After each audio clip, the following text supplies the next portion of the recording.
They see a guy standing with an RPG from 5 meters away, shoots them with an RPG. The drone manages to see Yosef, and he's laying face down. They don't know yet he's dead. There's these moments in the day when you just want to scream. And definitely one of those moments is having to tell your father that his son was killed.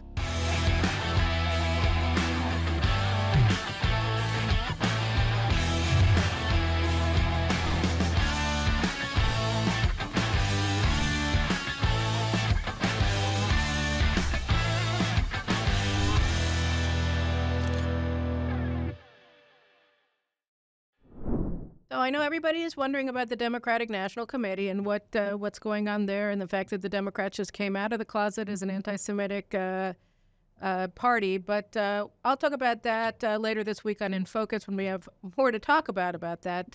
But we have to go back to the reality of Israel, because while all this stuff is going on abroad and you're seeing just this unbelievable eruption of anti-Semitism, not only in Chicago, but I saw in Berlin they had neo-Nazi marches and everything like that. We're in the middle of a war, right? I mean, here in Israel, the Jews abroad are worrying about how are they going to organize now as societies become increasingly anti-Jewish. But here in Israel, we're in the midst of an existential war. This morning, we woke up to the news, I think, that 50 projectiles were sent over during the night from Lebanon by Hezbollah. And, you know, we found, thank God, brought home 6 bodies of hostages who were murdered by Hamas after they were brought into captivity on the 7th of October. And so we're very much still in a very active war, and Iran is threatening, okay, now we're going to attack Israel. It's not got anything to do with a hostage deal, yes or no. And Tony Blinken, the Secretary of State, the peripatetic Secretary of State who can't stop coming back to Israel to pressure us to surrender, was back for the 9th time on Monday, meeting with Prime Minister Netanyahu for 3 hours, trying to convince him to capitulate. And to capitulate to what? So as we've discussed in the past couple of conversations, we're now in the midst of high-level talks for a hostage deal. A hostage deal on Hamas's terms would mean that we get back a fraction of the hostages. Now that we've recovered 6 hostages and brought them home for burial, we have 109 hostages left in Gaza, and they're talking about releasing 30 of them. So that means that the overwhelming majority, that means 79 hostages, will remain behind in Gaza at the end of the hostage deal. And in return, Israel is supposed to release, actively cause, in fact, the release of hundreds of terrorists, including murderers, many murderers, over 150 murderers, who are jailed in Israeli prisons, and pull back our forces and reach all kinds of deals. How are we going to maintain control over the strategic areas that we've seized and built up in Gaza to prevent Hamas from receding? Particularly in the Philadelphia corridor that controls the border with Egypt, and the Netzarim corridor that separates central and southern Gaza from northern Gaza to prevent Hamas from receding in the northern area of the Strip, which was its operational nerve center before October 7th. So we've spoken about it in the past. This is a long introduction, but we've spoken about it in the past that since the war, we've seen, really beginning on October 7th, unbelievable acts of superhuman heroism by Israelis, by civilians and soldiers who went and fought on October 7th with, basically nobody sending them, with no, obviously, prior notification, no preparation whatsoever, and simply by the strength of their will and their capabilities were able to save thousands and thousands of Israelis from death. True, we lost 1,200 and 256 were taken hostage, but it could have been much worse if it hadn't been for the heroism of our soldiers and of our civilians who went down south and saved our hostages. And then since October 7th in the battlefields, and also 2 extraordinary organizations that have formed. One is the Hope Forum of hostages' families who demand that Israel make no deal with Hamas for the return of their sons and daughters, and actually recognize that the best way to bring everybody home is to fight and bring them home, because we can't trust the monsters of October 7th. on April 19th or 20th or any other day in history, in the future or in the past. And the second group is called the Kfar Aza Forum, or the Heroism Forum, which is comprised of families whose sons and daughters were killed in this war. And they've come together and said that the legacy of our children and their sacrifice and their heroism must be victory. That's what they were fighting for, and that's what we continue to fight for in their name, in their memory.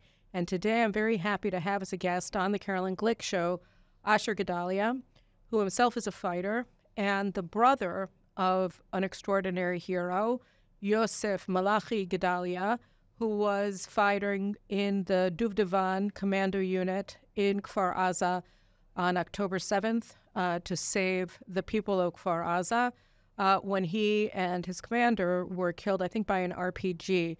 And he is here both as Yosef's brother and also as a member of the Kfar Aza Forum, of the Heroism Forum. So first of all, thank you so much for joining me today, Asher. Thank you for having me. Happy to be here. You have an amazing family. I know I was privileged, I felt, to visit you guys during the Shiva for Yosef in your home in Beit Shemesh.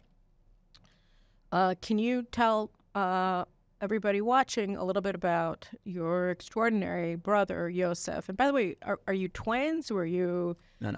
So we're a family of 7 kids. Grew up in Beit Shemesh, American father, British mom, made Aliyah, married here, born here, all of us. And I'm 31. I have an older sister, and Yosef is the 5th child, 3rd boy. So it's me, Charlie, Yosef, and the boys, and all over we're 7. Yeah, how old was he when he was killed? 22. 22. 22, almost turning 23, so we're 7.5 years apart. But kind of relation-wise, best friends, doing everything together. You can really, it's kind of funny because I married Noor, she's 5 years younger than me, and Yosef married Sinai, a little bit older than him, and Charlie, the middle brother, married Revital. It turned out all of our wives are basically the same age, and we're basically all day family oriented, friendship, very hard to tell the age difference, other than when we were obviously, when we were little, yes, and yeah, I think I like to go back to around when Yosef's 8 or 9. I'm around 16, and that's when I'm starting to get into fitness and army and that old thing.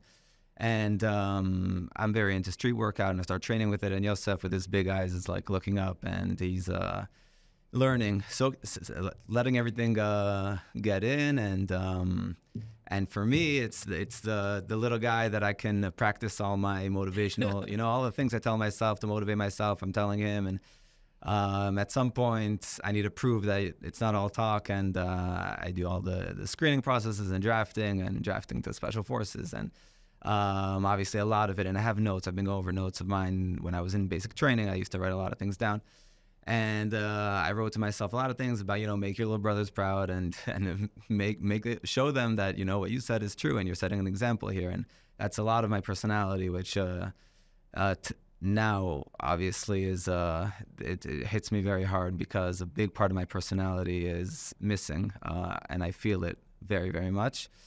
And you guys live near each other in yeah, Jerusalem. We all five of the married kids. We're 5 married kids out of 7, and we all lived in Jerusalem, minutes away from each other. Some a little closer, some a little farther, but minutes walk away. Me and Yosef in Jerusalem. Well, ever since we're little, we started playing frisbee, and later on, ultimate frisbee. It could be pretty extreme sport. We did tournaments together. We built teams around it. We had a lot of fun with it. And every Friday, we'd go play in Givat Ram here in Jerusalem. And every single Friday, if I didn't talk to him during the week, then at least Friday we know are you going? Am I going? Okay. Actually, right before Sukkot. It's a great game. I used to play it in college. Yeah, it's unbelievable. Yeah. And we were good at it. And we had our 2. We called it the 2-play move, or the Beit Shemesh move, or Beit Shemesh style, whatever. We had all these things that we did. We like to base it off athleticism. Mm-hmm. So he was a great thrower. He threw it better than me, but I was like the receiver, even though he also was a great receiver. But I'd give it to him. I'd sprint the whole court, and then he'd throw it the other way, and we'd leave everyone else out, and everyone get upset at us, but it would usually work. Anyways, we also joined the basketball team lately here actually in Beit Shemesh, at Beit Shemesh. We just joined it a few months ago. October 6th, we played together. Friday, sometimes we'd be like, hey, is today Frisbee day or a basketball day or both? So Was Friday. he still in regular army time? Yes, he was 3.5 years, and he signed on in Kfar. I'll get back to the chronological order. So I was saying I drafted. He was growing up, and he was a busy little kid. He was, first of all, always smiling, always happy. His teachers, his friends, everyone, this quiet, smiley kind of kid, and very active. When I was a kid, I'd probably like watch a little bit of TV, go to sleep, wake up, go to school. He was doing sports and basketball and all different kind of things he was involved in, and he lived every second to the fullest. Not a lot of people you can say that about. And he was also very friendly. Like I said at the beginning, my friends are my cousins, my family, a lot of my best friends, and my brothers. We're doing things together. I take them places. Yoseph also managed, we called him Mr. Popular, me and Charlie, the middle brother, we called him Mr. Popular because he also going to Mayan with these friends or going out. He had all different kind of friend circles. So he managed to really fit it all in somehow. And he eventually started training too, and obviously tried to help him out with whatever he can. And he ended up drafting to the Divan unit, commando unit. And over there, from the beginning, his friends writing about him, the chavodat, it's what they think about him or how they evaluate him. Every single friend, and we were able to see it after the war. They showed us, and every single one of his friends, and there's like 20 or 30 lines of these, are talking about how he's always caring first for other people and then for himself. How he's the most reliable person in the team. How he puts the team first, and every single one. And this is something that is extremely rare. Like, I know many special forces units and environments like that, and this is rare even in those kind of places, and to the level where, for example, his friends tell about if you have to put your gear up to get checked. He'd go around making sure other people's gear is okay if they need help, and then only after, if he had time, make sure his stuff is good. Anyways, excellent soldier, and very responsible and very motivated. And of course, he had some things that were hard for him too, Krav Maga, stuff like that. He pushed through whatever it was, and he ended up going to the Palga Levana, which is the sub-special units of Duvdevan, where they sign on an extra year in order to specialize in different things. Is that in drones that he did? Exactly. So he specialized in drone warfare, and they took him also because it was a relatively new team, and it was just starting, and that whole area was kind of new, and they needed someone that can just take it and make it whatever it is. And I do kind of like to compare a little bit mine and Yosef's army experiences, and I can say that there's a few things that he just was so much better than me at, and one of them was I kind of, ever since I drafted, I wanted to do my job, whatever I'm told, be a good soldier. That was my focus, and then leave the army and do what I want to do in life. And Yosef, while he was there, he's always focused on what more can I do to make everything better, to save more people, to do more than what I can now. So, for example, with this drone unit, he's going to meetings in Tel Aviv, and he made different events. He was the one that initiated these events for drone warfare of the IDF in Israel, and he'd bring different units, and he'd tell me, like, bring guys from your unit and tell them, and he'd get me active. He knew how to get other people also active in these missions. So this was because the drones have become so important in this war, and he was one of the pioneers in exactly. this whole So like 2 years ago, now we see, for example, just a few months ago, you see his exact team used one of these drones that drops a bomb. I think it was in Tulkavim, where they killed 4 terrorists instead of having to fight them face to face and getting casualties. So this is the kind of technology he developed, and he started, and he was really ahead of the game back then. When What do you mean by developed? Developed as in he'd go to meetings, he'd say, guys, my GPS, I need it to work faster because I'm in the vehicle and there's no signal. By the time it's out, it gets lost.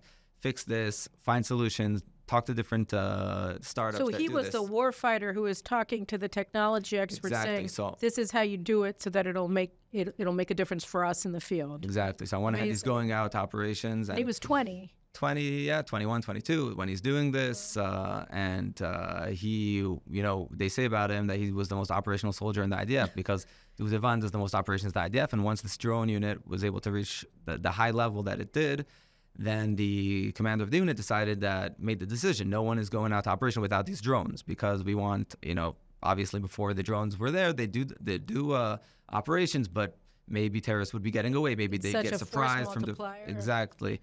So once that decision was made, before they were able to get enough new people, he's the most experienced. He'd be going on as many operations as possible, and his friend sometimes, and he'd also be the commander, the sub-commander kind of the other guys joining him, because you have the guy that flies the drones, the guy that commands on the drone, so they go out in pairs. And a lot of times they'd be, okay, Yosef, we're working out really hard here. Maybe we should also rest a little. And he'd say, okay, but are you willing to take the responsibility for somebody getting hurt if we're not there? And this is all while he's married. He married Sinai maybe, half a year before he went into Keva, or a few months before he went into Keva, which is like the more... the enlisted time of the army where you actually get paid for doing all of this stuff. So he did the 2 years and 8 of what everyone does, and then he was, at the time of war, he was already 3.5 years in, so more than what he needed to. Wow. So October 7th. So on October 7th, we are all in Jerusalem. We're supposed to have a family prayer that we do every Simchat Torah, and 8 a.m., 8:15, I think, the first siren in Jerusalem goes off, and I wake up from that. And I check my phone because the siren in Jerusalem is something that usually means war, and I see right away on WhatsApp that my team is all... my reserve team where I serve is all heading down south to base and just starting to head out to war. So I tell my wife I'm out of here, and I just get to the car and I drive down as fast as possible. Meanwhile, Yosef, he actually woke up earlier than me. He made it on time to prayer, and I could have been there. Actually, I asked myself this question a lot because so many things could have been so different. It was just a matter of a minute to here or there, if you'd go to this task force or that task force, or leave at this time or that time, and the whole day would be different. But anyways, what happened, and I was not there. I didn't see him. He saw my family. He said goodbye to his wife. He was also told so again, he was supposed to anyways be on an operation on October 7th, just in, I think, Jenin or somewhere, because that's what he did many Shabbos, many Saturdays. And when this started happening at 8 a.m., his commander told him something's happening, be alert. And he understood there's no reason to wait around here. He had to base already on his own. And he said goodbye to Sinai, and he had to base. And when he gets there, there's already 4 vehicles that are going out to Kfar Aza, and he hops on with his partner, and they get there to Kfar Aza.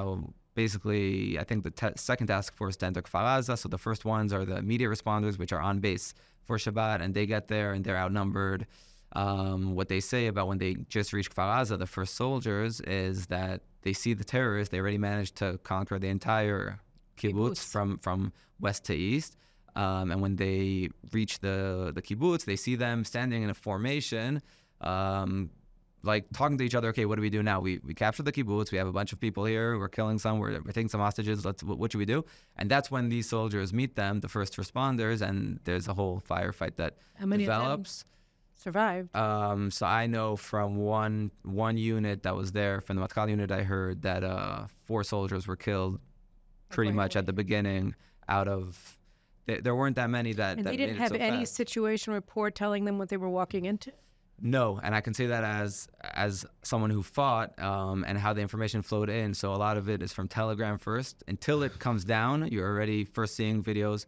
So again, how I'm seeing this is first missiles, war down south. Then as I'm driving down, you see smoke, you understand it's serious.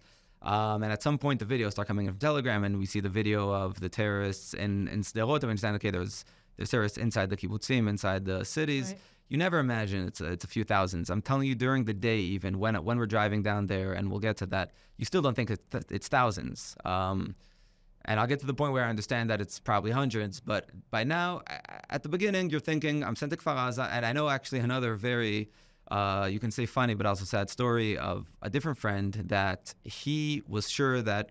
So he was sent down by his commander. He gets there. He came from his house. He was on his own. He takes out 3 terrorists on his own who were just shooting people up in the street. And then he was sure he finished the war. Like, he thought this is what it was all about. So he's sending pictures back to his commander saying, like, look, I know you sent me down here, but it's under control. I got it. And the commander was like, no. I think you didn't understand. Keep going. Like, we're in the middle of something big. So again, no one knows exactly what's happening. And I guess this kind of connects to the extra value that Yosef also brought when he put up the drone in Kfar Aza and he sees 30, 40 terrorists. So understanding what's happening is something that no one really knows until They took out the command centers in Israel. They took out the cameras, the observers. The observers.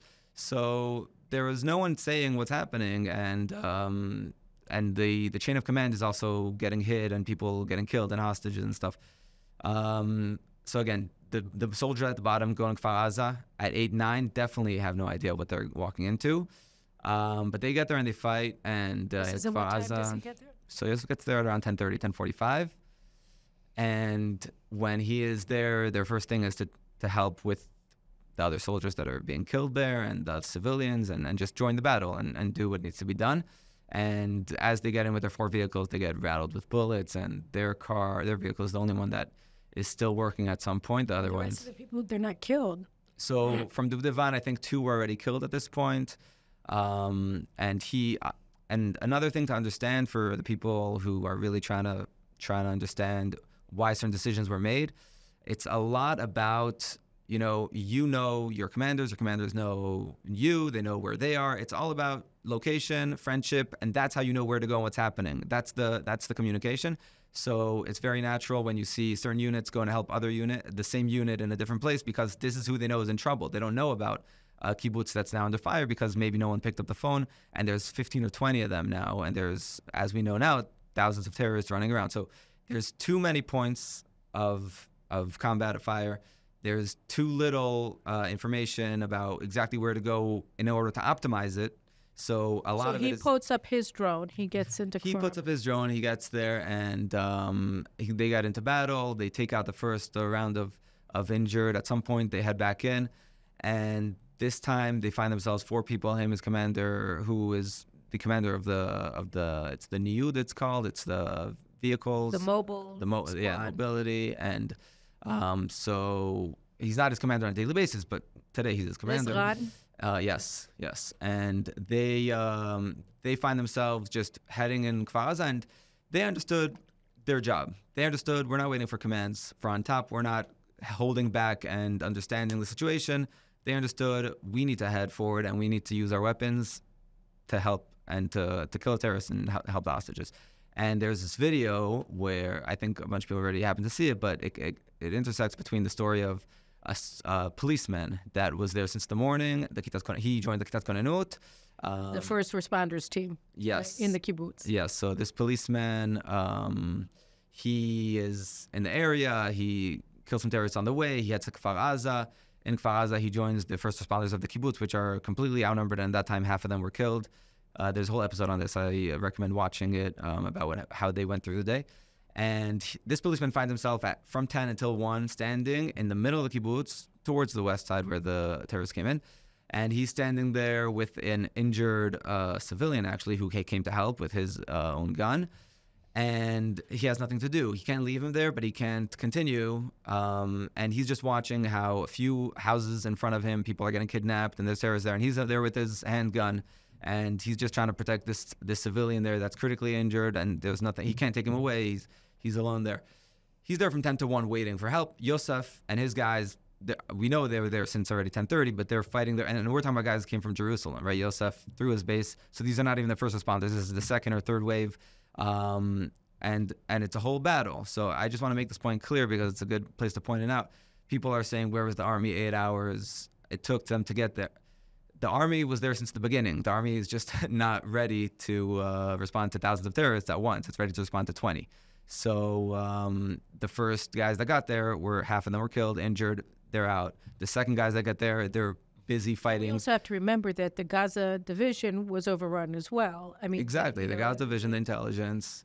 There was no command and control. I mean, this is really individual units going down there with absolutely no situational knowledge of what they're getting into. So it was a terrible situation. So how did Yosef get killed? So right after he gets to this area with the injured guy and the policeman, their vehicle was first there to rescue him, and they rescue another civilian there. And I'm pointing this out because it's on video. From the policeman's body camera, and you can see this. And for us, can you see Yosef? Yeah, you can see Yosef. You see Yosef holding him, putting him in the vehicle. You see him treating him in the vehicle, and taking him out. And this guy made it to the hospital minutes before he would have been dead. And he's alive now, perfectly fine. My father spoke to him, So just being able to see someone who was saved by my brother with his own hands, not having to use my imagination, it's an extremely powerful thing. So he gets back into Kfar Aza, and this time they head all the way west to the area where the terrorists broke in from, to it's a neighborhood called the Dor Tzair. And the younger generation. This is where the young adults live. So Yotam Chaim, the ginger kid that was kidnapped and later he was accidentally killed in Aza, his home is right there next to where Yosef's fighting right now, and they're driving there alone through the different rows of houses, and they're just shooting terrorists from point blank range, surprising them. They don't care. They're not waiting for anyone. They're not scared about themselves. They're doing what has to be done, and the courage that it takes to make that decision, which is the right decision and what you are supposed to do. And there's a big difference between what you are supposed to do and what's expected of you to actually doing it in extreme cases like this. And they actually did it. And at some point, they go behind the row of houses, and they approach this area where they think is a good place to come in. They look left, they see a guy standing with an RPG from 5 meters away, shoots them with an RPG, and their vehicle starts going on fire. But they're still alive, and the RPG actually, I think, just misses Yosef centimeters. And the vehicle does not explode, maybe because the range was too close, but it does go on fire. They managed to exit. 2 guys from the front exit and managed to stand on the house that was shooting them from. And 2 of the other guys, Yosef and his buddy, tried to get out the back door. It was locked. It was broken. So they managed to get out from the front door. They stand behind. At this point, but their machine guns were. Their rifles are stuck in the car, but because they're shooting through the holes, and that's where their rifles were. But they have their handguns.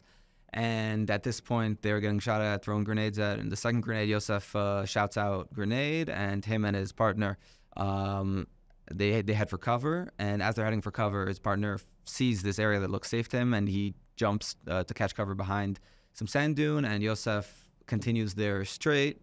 And we lose contact of Yosef, and his partner shouts out, Guedalia, Guedalia. He had no answer. And then the commander, Yosef, he says, Yosef nafal, he fell, continue battle. And a few minutes later, as they're killing a bunch of terrorists in the area that are trying to surprise them there, they manage to head to some point where they're regrouping, and the commander gets shot from a sniper. So they're left 2 guys there. And still, Yosef Rad. Yosef Rad. He's the one that's killed on the sniper. And 2 guys are left out of 4. And they're basically sure they're about to die. One of them is also injured from the grenade. And they managed to get a Duvdevan force to come maybe half an hour later. They come, they look, they don't find Yosef, they head out.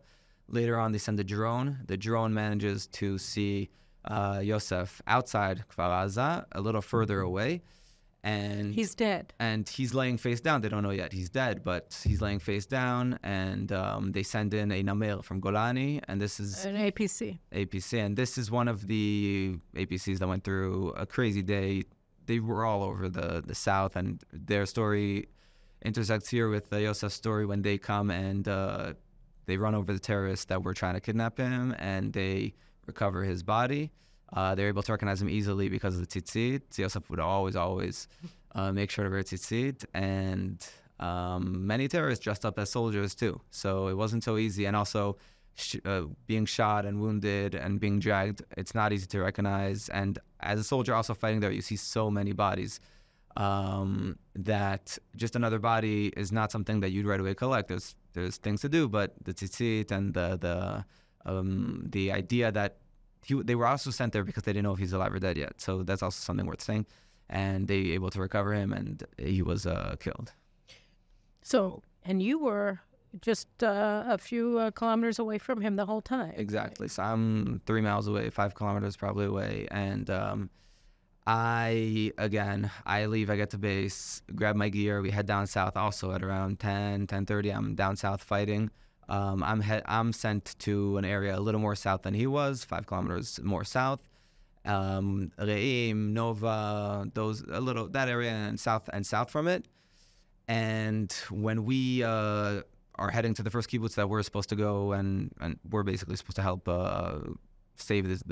rescue the civilians and of course kill the terrorists there, we hit an intersection with the road where there are 15 terrorists, where they have an ambush set up with RPGs, with everything that it's all planned. This is what's obvious. And their job was to get there from the morning, set up, and make sure that no one gets by, no IDF, no civilians. And actually, my friend, he went over some footage from that junction, and he said that the terrorists, after they shoot up a bunch of people in the junction and cars and whoever tried to pass by, they try to clear it so more people would come and that it wouldn't look like there's an ambush there. So we get there, and we right away get into battle, and our commander is killed in battle. And as we finish the battle there, we head to the next place we're sent. So from place to place. So you opened up the junction. So we open up that junction, yes, and we head to the next kibbutz. And on the way, we go by the Nova Festival. And I was saying, as the information comes in throughout the day, so at that point, you're thinking there's dozens of them. Once we head to the Nova Festival, we saw hundreds of cars on fire and this huge traffic jam of cars just all trying to leave at once, and terrorists on the other side, terrorist vehicles. Terrorists were not there when we got there, but terrorist vehicles on the other side with RPGs and everything in their 4x4s. That's when I understood, okay, what's happening here is on a different scale than what I thought. Just the number is not, can't imagine. And everything's still burning, and the bodies and the dead people, and a few survivors that are getting out of their hiding spots and walking around because they understand that the army is there now. And we continue to the next place we're sent, and our day just continues going from place to place. I was in, I don't know, maybe 5 or 10 kibbutzim that day, just trying to clear kibbutzim, help rescue people, and different indications of terrorists running around different places and trying to close the When service. did you find out that your brother had been killed?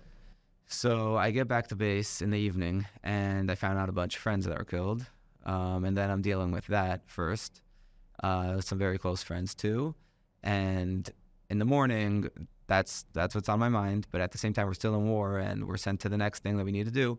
You mean on October 8th? On October 8th. But at around 1 in the afternoon, I check the news, and I see that a soldier from Duvdevan was killed, and that is the first minute that I actually thought, wait a minute, Yosef was not in Jenin or wherever he was supposed to be in Judea and Samaria. That was when you discovered Shabbat. it, or were you? That's when I thought about it. I didn't discover it yet because he could have been there, but that's when I thought there's obviously no chance he was there because I just saw what happened down south. Everyone was here, so he must have been here too. So I text him right away and I say, "Hey, what are you guys up to?" That's just my text, and I see no response and 1V on WhatsApp, so his phone's off or something. And okay, this is not what I want to see, but I call my family. And because I know I called my family right away. So I called my family and asked them, did Yosef call too? And they said no, but this and that. And that's when I started understanding a little more. This is not a good sign. And I started calling a bunch of friends in Duvdevan. And they were half not answering me, half giving me all these kind of stories that I recognized from what I was exactly doing on the other side of the line. So that's when if you think about it logically, I could know. But you're not always so logical when it comes to this, and you want to be hopeful. So I was just telling them, guys, do whatever you can, figure it out. Let me know the second you know what's happening with him. And they're like, okay, we're working on it. And I head to the next thing that we're sent to as soldiers. And only in the morning after, my cousin, who is in Duvdevan too, he was able to make it down there and figure things out. And he helped me understand that it's time for me to come home. And it was really important to me that, I didn't know, I can't go home to my parents. I just spoke to my father in the morning, and he's optimistic, and he's telling me that, it's okay, and I already kind of know. And I'm not going to be the one telling him anything when I come home, so I don't know where should I go. So I'm thinking, do I go to the hospital? Do I go to Machane Shura, where all the bodies are being brought? Or do I just stay in base and wait for my father to call me? None of it made sense. So I told the guys from Duvdevan, I said, look, I know what happened. Just let me know when you're sending the army there, when it's final enough that you're sending the Ktsinim there, and I will come with them. I want to come with them, and that's something that I don't think the army does. So it was hard for them to understand that, and I told them, look, either you do that or I'm going myself, and I'm telling them, whatever you rather. And at the end they made the call, and I came together with them, and we were able to come together to the family and deliver the message. Which turned out to be very important for my parents. I know many parents, when these messages came, they didn't know which son it was. That was the first thing that hits them, and being able to be there to deliver the message was very important for my parents. And I think also for me, definitely for me. And I have to say it's one of, it's definitely a moment, because there's these moments in the day when you just want to scream.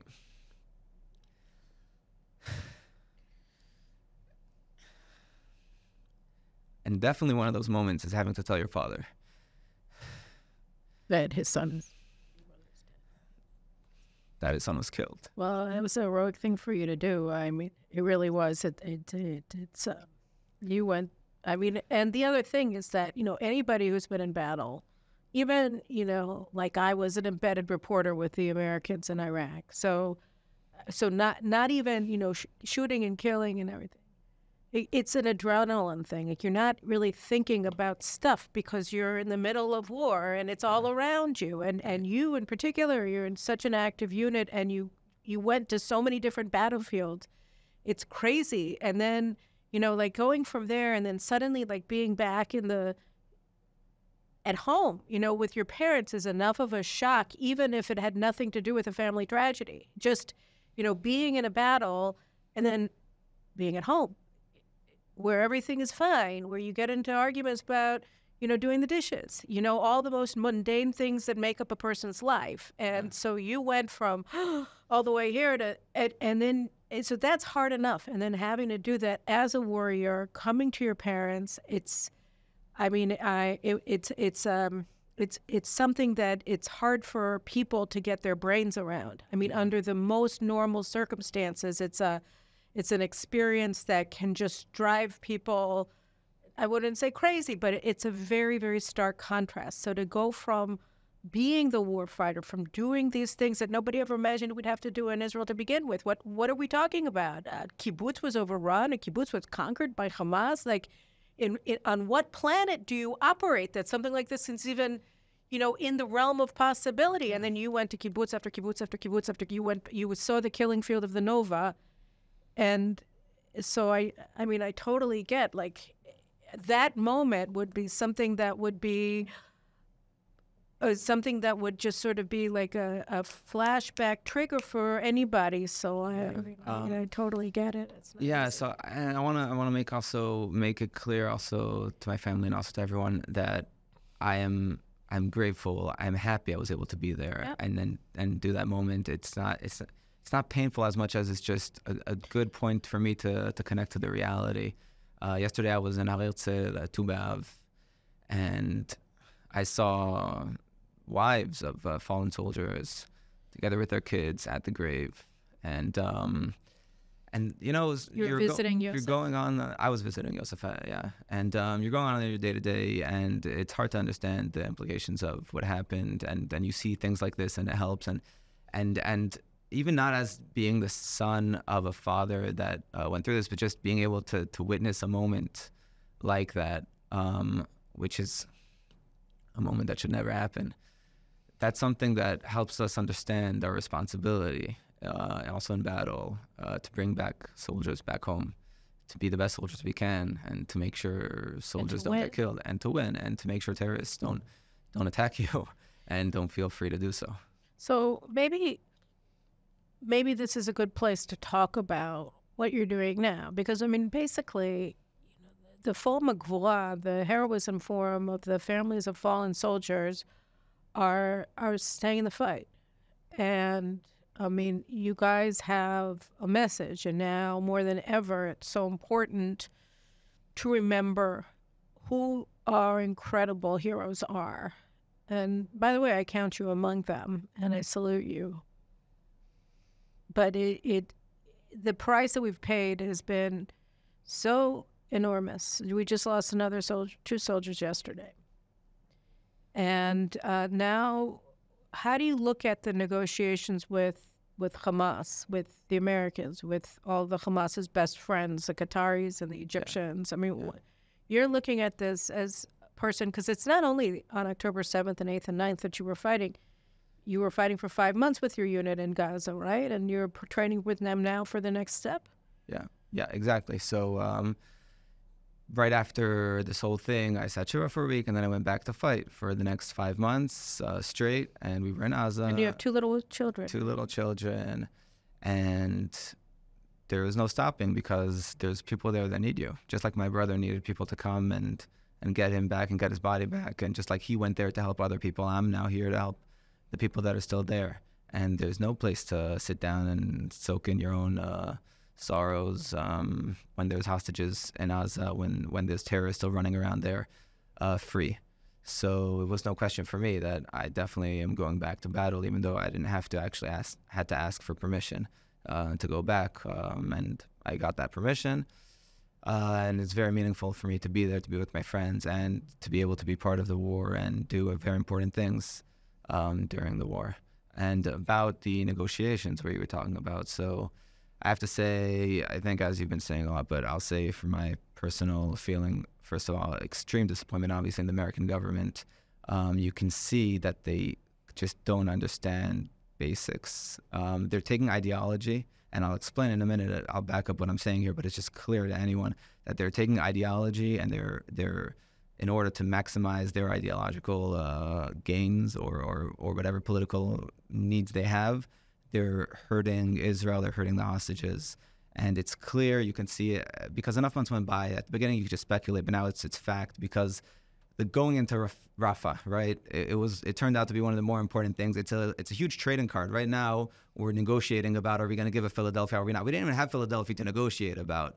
And now it's clear that we needed to go in there. America told us we can't go in without killing, just as Netanyahu said in Congress. How many people were killed in Rafah? Can you show me one American operation on that scale that killed less people? It doesn't exist. And just in order to, I don't know, make some American extremists happy or Islamists happy in order for election or whatever, it's morally corrupt, and there's no other way to put it. There's people there that are dying. We got back 6 bodies now of people that are dying because we're not pressuring enough, because Sinwar feels comfortable, because he knows America is going to make sure this war ends, because they need the war end before the election, and they're saying it. America is going to make sure that Israel doesn't do things in Rafah or other places, and he's comfortable about that. And I think he was surprised when we actually did, because he probably thought that we're going to cave into that pressure. And these are things that make him think, I have time, I'm going to get a good deal out of this. And I'm just waiting for anyone in the White House to come and say, Israel, do whatever it takes, here's all what you need to kill the Hamas and get back all the hostages. And the minute America says that, you're going to see the hostages coming back faster than you've ever seen before, because Hamas has things to lose. And America is protecting half of Hamas's needs. And when Hamas loses those things, sees that they're actually going to lose them, and America's not protecting them anymore, right? Which is their leadership of Gaza. They're giving out of humanitarian aid. They're making sure that Gazans don't turn on Hamas because whatever, Hamas keeps on running the government. When they see that this is not anymore promised to them by an American government, the strongest power in the world, then they're going to start negotiating really and giving things up. And there's no reason we're going to have to give up thousands or hundreds of more Israelis killed here in bad negotiations. We want the hostages back. We want to make a deal. We're stronger. We're going to make a good deal, right? And some people, by the way, I'm just going to say this, there is an opinion you don't negotiate with terrorists. I think that's a valid opinion. It might not be my personal opinion, because I think you have to be consistent with it and you have to be hold on to it. So you can say, I don't negotiate with terrorists, but then you never negotiate with terrorists ever. And that holds. But if you're going to half the time negotiate, it doesn't work. But at least when you negotiate, then get the deal you want. Just like the first deal, which I'm fine with. Make another one like that, I'm fine with that. But don't give back more than what you need to, or things that you're not willing to give up. And we have some red lines, and as part of the Heroism Forum, there's some red lines which the government put out themselves, and we're just here to make sure that they happen. And that is, Hamas cannot lead in any political or have any army power in Gaza Strip, right? They have to completely be, if there's going to be a few people with Hamas headbands running around saying Allahu Akbar or whatever, that's might happen, and we're going to get them one by one. But Hamas as an organization cannot exist in Gaza anymore. That is a red line that we're not willing to give that up, because it's clear the minute you give that up, you're bringing on the next October 7th attack from Hezbollah or from anyone else, because you're making it pay off what they did. So I think that's the major red line. It's all about not incentivizing another thing like this to happen, and making sure that this can't happen again. So what about, the army is saying, oh, we can give up the Philadelphia corridor. We have sensors. We have cameras. Yeah. So no, I mean, I read about this a lot. I say, fool me once, shame on you. Fool me twice, shame on me. Right. And in 2005, it was fool me once. And they said exactly the same thing. We'll give up to Philadelphia. And I think I just watched an interview of Tzipi Livni from back in the day, or there was Mufaz back in the day, a lot of people back in the day. And I think a lot of people are involved in this. And they made mistakes. But there's making a mistake and learning from it. And there's making a mistake and making it again. And all the people that want to blame Netanyahu for his mistakes, there were many of them, and blame him. But you can't blame him for his mistakes and then back the people that want to make the same exact mistake again. That just shows that you're politically moved to do this, and you're not doing it from actually caring about solving the problem. So definitely, I think that we can keep and we will keep it. And in my opinion, look, if we happened to give it back, we'd conquer it again. It just cost lives of soldiers. Why should we have to send more families, soldiers back in coffins when we have the power to force Hamas into a deal that does not give up Philadelphia? We have the right to keep it. I saw a bereaved father saying on one of the television stations, he was being interviewed, it was up on Twitter this morning, said, I don't understand, what are you going to tell the mothers of the soldiers who are killed retaking Philadelphia? How are you going to explain this to them? Yeah. What are you going to say to them? Your son is killed because what? If we don't have to do something, why would we do it? And I think that that's true. And to me, the whole thing is that what the Americans are doing is they're telling Hamas to take more hostages, because the hostages right now, from Hamas's perspective, are a great commodity. Like it gives them advantage having this commodity. Having hostages is a good thing for them. It's a good idea, and the goal has to be to make them rue the day that they even thought for a second that taking hostages was a good idea. And that, exactly like you said, is almost the only thing you need in order to have them in that position of regretting it and wanting to get rid of the hostages as quickly as possible, because the longer they hold them, the more they suffer, is for the Americans to simply say, Israel, do whatever you need to do. Don't make a deal with these people. We saw what they did on October 7th. They are utter monsters. You don't negotiate with a monster. You slay him. All right, go kill him. We're done. America's with you. That happened. You're right. Every single one of them would be home, because that would suddenly switch the whole way of thinking about hostage taking. Exactly. Right now, it's a great idea. And if America would just make that one sentence, publicly, it would suddenly become a really bad idea. Exactly. And I think even if America secretly just really wanted a hostage deal because we want the hostages back, like we all do, the smart thing to do is to say, we don't want a deal, we want to kill you, because then you're going to get a good deal. The minute you go out and say, I want a deal, I'll do a deal with it, I need a deal right now, you're not going to get the deal that you can make, and then you can't make a deal. So it's all counterproductive. And to try to put us, the Gvura Forum, the Heroism Forum, or other people saying this common sense as people who don't care about the hostages, something that is utter nonsense. It's evil, and the reason is very clear. For example, there's parents that, okay, I guess my parents too, that one of their sons were killed trying to rescue hostages, and the next son is still fighting there. And we're the ones calling for the war to continue when their own sons can be killed again, a second son in this war. They obviously, if they just cared about themselves, right, they'd say stop the war now, and they'd take their kids home, and everything's fine, right? So it's all about ideals at the end. We're willing to die in order for, as a soldier, I'm saying, obviously when you go out to battle, you go to win, but you're risking your life because you know that what you're doing is more important than your life.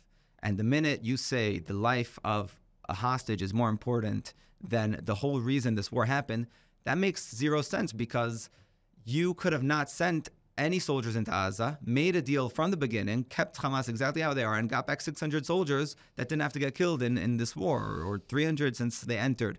So if you really cared about lives, you would never send the soldier in the first place. But we care about winning and being a country, having a country in Israel, right? And being able to maintain it and defeat the evil people trying to capture us. And the only way to do that is to be strong and to know when you're fighting and when you're not giving in. I agree. I agree wholeheartedly. And I just wonder, like, when you think about, we've talked about how America is playing such a poisonous role here in pushing so hard for a hostage deal. What would be your message to the Israeli leadership, if you want to, like the military leadership? What do you say to the General Staff of the Army, Herzl Levy, who has made it very clear that his preference today is a deal more than defeating Hamas? I mean, how do you, what would you say to him as a bereaved brother? I think I'd have a lot of things to say to him. We'll keep it clean. Yeah. Again, I respect him very much. I respect anyone in the army that serves so many years and that's able to, and I believe that he really does care about Israel a lot, and that's his goal. I just believe that obviously a lot of his way and his ideology of how to do it is wrong. I think he, again, I'm going to say something like that sounds a little maybe disconnected, but it all kind of stems from that. It's all about what's going to happen the day after in Gaza. And when you don't have a solution for it, an idea for it, then you say to yourself, honestly, okay, Hamas is going to come back because we don't know what to do. And anyways, they're going to be there. So we might as well get some hostages back in the place because anyways, this war's going to end. And I think that's what Herzl has in his head, because he doesn't know what to do with 1.5 million or how many Arabs in Gaza. He doesn't know what to do with them. He wants to give them maybe a state. I'm just saying underlying, I'm trying to go through his thinking process, because otherwise why, right? So, and same thing with Biden, by the way, in the administration. I think you're right, though, because, I mean, you had his spokesman, Hagari, said, well, you can't defeat an idea, Exactly, right? And you see it everywhere. And I think the same thing with the Biden administration, which is not willing to let go of the two-state solution. And that's where it all comes from, because the minute you're saying, under any cost, even the cost, and I'm adding this obviously myself, but this is the cost, even the cost of hostages' lives, even the cost of there needs to be a Palestinian state in Gaza, and that's why, what are we going to do once we destroy all of Gaza? We're going to have to rebuild it. That's counterproductive. Let's maybe stop the war now before we have to rebuild more things. That's when you start making very, very bad decisions for Israelis, for hostages, and also for the Arabs in Gaza that at the end of the day just don't deserve to be in war every 5 years, right? And the solution is clear. The solution, and I think other administrations coming up in America definitely are able to take a step back and understand, you know what? No, the two-state solution is not going to work. And anyone with and that's when I say, because a lot of times I like to say the messianic people, messianic people, yeah, the Mashiachim, right? They want to. There's nothing less messianic about doing everything it takes in order to make up a state that doesn't deserve to exist in a that's going to become a terrorist state, right? There's nothing more messianic than that, and not being able to just be rational about it and understand we need to take over Gaza, we need to rebuild it. Gaza needs to become Jewish again, just like it was before. They don't get a second chance to try to kill us, and there are consequences for trying to murder the Jewish people and take over the entire state of Israel, just like they claim. And it's funny, because a lot of people, they woke up because they realized that, wait a minute, if this happened in Judea and Samaria, they'd say, oh, it's because we captured them or conquered them, whatever, there's oppression or apartheid. And we left Gaza in 2005. Like all the painful things that we never wanted to do, I'm saying I never would have wanted this to happen.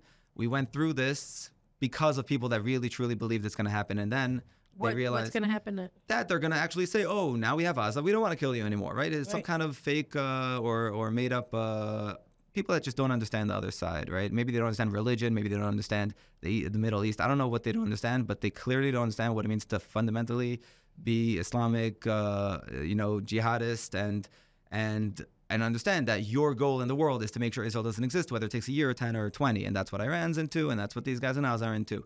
And you give them land, you're incentivizing them to just do the next thing because it worked. Because in 2005, they did terror attacks, and we said, we don't want to die anymore. Here, take Gaza. And they said, oh, great, now we can get the rest of the kibbutzim. That's just how it works. It's a simple math, one after the other. And anyways, it's super clear that in Gaza, at the end of the day, we need to take over Gaza, and what you're seeing now. So you're seeing the disagreements between Netanyahu, between Smotrich on his right maybe, and between Gantz, or maybe more left-wing Lapid and the Biden administration, is all about that question. What's the end point in Gaza? Is it Israeli military occupation, or how Bibi would want it, or is it some Palestinian government? And once you think it's a Palestinian government, you really think this war is going to end anyways. They're going to come back anyways. Hamas is anyways going to rule there because we can't stop them once there's a Palestinian government, because Hamas will overthrow any Palestinian government. So we might as well get as many hostages now alive and give them whatever they want. And that is all just going to lead to the next October 7th. And it all comes from that one huge mistake that they can't let go of. And they can't admit we made a huge mistake in 2005. We made a huge mistake in Oslo. They're not able to let go. And that cost us all. Cost me the life of my brother. It cost the hostages their lives down in Aza, because we could make a good deal that will get them all back if we just are strong and we're saying, you guys are not going to be here for another second once we're done with you. You know, we should probably wind down a little bit, although I can talk to you for hours, mainly because you empower me when I listen to you. And believe you me, I've been at this racket for a long time. And that's really what the last thing I guess I wanted to touch on with you is, you know, most of us, I would say, not even a lot of us, most Israelis have been astonished by the heroism of our young people. I mean, you know, for years, we've been, you know, we the old people, you know, who were young in the 90s during the Oslo Accords, you know, we've been feeling worried about our young people that, oh, this is the generation of the iPhone and all the computer games like my kids are addicted to, and you know, you're looking at your phones all the time. You know, what kind of values do these people have? Can they really fight? You know, and you look at what's happening on the ground and the incredible response rate. You know, 130% of the people who were called up came, 100% plus 30, and you know, our son's in Gaza also for 5 months with his engineering battalion, and you know, everybody is just willing to put everything on the side, put the kids behind them, put the wife behind them, move in, and plus the young people who are still in the regular army who never go home. You know, and they keep fighting, they keep fighting. Givati and Golani, losing a lot of paratroopers over the past couple of weeks. It's amazing. I mean, were you surprised? Were you surprised by how you and your friends and your brothers have been fighting? I mean, were you surprised by yourselves? Do you think you surprised yourselves? So I don't know if surprised would be the word, because I don't know if I ever thought otherwise. I just never really thought about it, but definitely inspired. No question about it. And I could tell you from within operations themselves, when I'm watching my friends doing their part of the operation, when I'm maybe on a different part, and I'm just, in my head, I'm thinking to myself, these guys are... There's no way to describe what kind of bravery, and like Yosef's story, and like my friends that I've seen with my own eyes, and in order to do what they do, and really what as Am Yisrael, what we're able to do in war, there's no other way to describe it. So I don't know if surprised, but very inspired, and not only by my friends, also just I was in Gaza. We do operations that are relatively short. We go in for a few hours, a few days, we come out. That's the way of our operations. But there's people in the armed brigades in Golani, and I have a cousin in Sanchanim, and they're there for months. And it could mess with your head. It's psychologically hard. It's being in that environment for a long time. It's tough, and any soldier in this war is just a role model. And it's super inspiring. And in a way, it's a little surprising how so many soldiers are so powerful, so brave. Definitely something that can surprise and be inspiring. I think part of it, it divides into two. I think when you have good education, then you're able to create these kind of people also in good times. And I think when you have not good education, then you need hard times to create these kind of people. And I think right now we have hard times with also good education. And that's why we have so many of these good people. And definitely hard times create strong men, and like the saying, and good times create weak people. And it's sad. It's sad that after, Israel had its best years terror-wise and many-wise since 2000 to 2020. I think the terror, maybe you could say from 2010, but either way, it's been a big uphill when it comes to how many people have been killed in terrorist attacks and wars and stuff like that. And that created some kind of, love for quiet and for pushing wars off and for believing in that. And then it exploded on us and created these hard times that really make people wake up all over and be able to get up and do what needs to be done. You know, I was saying to my husband yesterday, I don't know, when we were talking about it, and I said, as we always do, and I said, well, you know, we may not have a strategy, but I think our strategy is just Am Yisrael won't let go. You know, I mean, like, our generals may be totally blinded, like you said, by this ideology of two-state solution, that messianic elixir that is more devastating than any other elixir that we've seen in modern times. But just Am Yisrael showed up on October 7th, and they've showed up every day since. And I think your family and Kfar Aza are expressions of that spirit, and it's what inspires me, and I know it inspires millions and millions of people around the world to understand that no matter what, we're never giving up. And this deal, no deal, we're never giving up. And so I want to thank you for coming here. I really do. I mean, you've made my day. You know? It's the beginning of the day, but at least you did a good job. No, I'm feeling pretty good now. I think I'm going to do a lot of work thanks to you. Good. So I think I was happy to be here. I'm very appreciative of your family and your sacrifices. And what are you guys doing? I know early on you were raising money for Duvdevan in Yosef's memory. Are you working on anything? There's a few things. I'm actually working now on some kind of lookout in Dora. There's some mountain over there that belongs to the Yeshuv that we want to build something. There's an incredible view. And Yosef was always very into the Yeshuvut. He understood.